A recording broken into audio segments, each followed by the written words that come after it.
ನಮಸ್ಕಾರ ನೆಕ್ಸ್ಟ್ ನ್ಯೂಸ್ಗೆ ಸ್ವಾಗತ. ನಾನು ಪ್ರೀತಿಕಾ ಬಂಗೇರ. ಯಡಿಯೂರಪ್ಪ ಅವರಿಂದ ದೌರ್ಜನ್ಯಕ್ಕೆ ಒಳಗಾದಂತ ಬಾಲಕಿ ಹಾಗೂ ಕುಟುಂಬದ ಭವಿಷ್ಯದ ದಿಕ್ಕು ಕಾಣದೆ ಕಣ್ಣೀರಿನಲ್ಲಿ ಮುಳುಗಿದ್ದಾರೆ.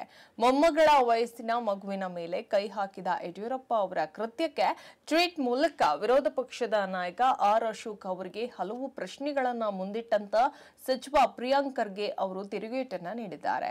ಅಶೋಕನ ವಾಟ್ಸ್ಆಪ್ ಯೂನಿವರ್ಸಿಟಿಯಲ್ಲಿ ಕಲಿತ ನಿಮ್ಮ ಅಪ್ರಸ್ತುತ ಪ್ರಶ್ನೆಗಳಿಗಿಂತ ನಿಮ್ಮವರ ನಾಚಿಕೆಗೇಡಿನ ಕೃತ್ಯಗಳ ಪ್ರಸ್ತುತ ಪ್ರಶ್ನೆಗಳಿಗೆ ಉತ್ತರಿಸುವ ನೈತಿಕತೆಯನ್ನ ತೋರಿಸಿ. ಏಡ್ಸ್ ಸೋಂಕನ್ನ ರಾಜಕೀಯ ವಿರೋಧಿಗಳಿಗೆ ಹಬ್ಬಿಸಲು ಯತ್ನಿಸಿದ ಹಾಗೂ ಹಲವು ಮಹಿಳೆಯರ ಮೇಲೆ ದೌರ್ಜನ್ಯವನ್ನ ಎರಗಿದಂತ ಮುನಿರತ್ನ ಅವರ ರಾಜೀನಾಮೆಯನ್ನ ಪಡೆದು ಪಕ್ಷದಿಂದ ಹೊರಗಿಡುವುದು ಯಾವಾಗ? ಅಶೋಕ್ ಅವರೇ ನಿಮಗೆ ಏಡ್ಸ್ ಸೋಂಕು ತಗುಲಿಸಲು ಪ್ರಯತ್ನಿಸಿದ್ರು ಎಂಬ ವಿಚಾರ ನೆನಪಿದೆ ತಾನೆ ಎಂದು ಮೂಳೆಯರ ಮೇಲೆ ಅತ್ಯಾಚಾರ ಎಸಗುವುದು, ದೌರ್ಜನ್ಯ ನಡೆಸುವುದು ನಿಮ್ಮ ಪಕ್ಷದವರ ಬೇಸಿಕ್ ಕ್ವಾಲಿಫಿಕೇಶನ್ ಇರಬಹುದೇನು ಎಂಬ ಪ್ರಶ್ನೆ ಇಲ್ಲಿ ಮೂಡ್ತಾ ಇದೆ.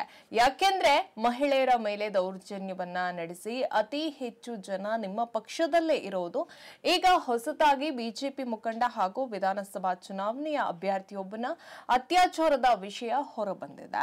ಇನ್ನು ಅಶೋಕ್ ಅವರೇ ಈ ನಾಡಿನ ಮಹಿಳೆಯರಲ್ಲಿ ನಿಮ್ಮ ಪಕ್ಷ ಕ್ಷಮೆಯನ್ನ ಕೇಳೋದು ಯಾವಾಗ ಎಂದು ಪ್ರಶ್ನಿಸಿದ್ದಾರೆ. ಇನ್ನು ವಿಜಯೇಂದ್ರ ಅವರನ್ನ ಹೊಣೆ ಮಾಡಿ ರಾಜೀನಾಮೆ ಕೇಳೋದು ಯಾವಾಗ ಎಂದು ಸಚಿವ ಪ್ರಿಯಾಂಕ್ ಖರ್ಗೆ ಅವರು ಈ ಸಂದರ್ಭದಲ್ಲಿ ಅಶೋಕ್ ಅವರಿಗೆ ಪ್ರಶ್ನಿಸಿದ್ದಾರೆ. ಹೆಚ್ಚಿನ ಅಪ್ಡೇಟ್ಗಾಗಿ ನೋಡ್ತಾರೆ ನೆಕ್ಸ್ಟ್ ನ್ಯೂಸ್ ಕನ್ನಡ. ವಂದನೆಗಳು.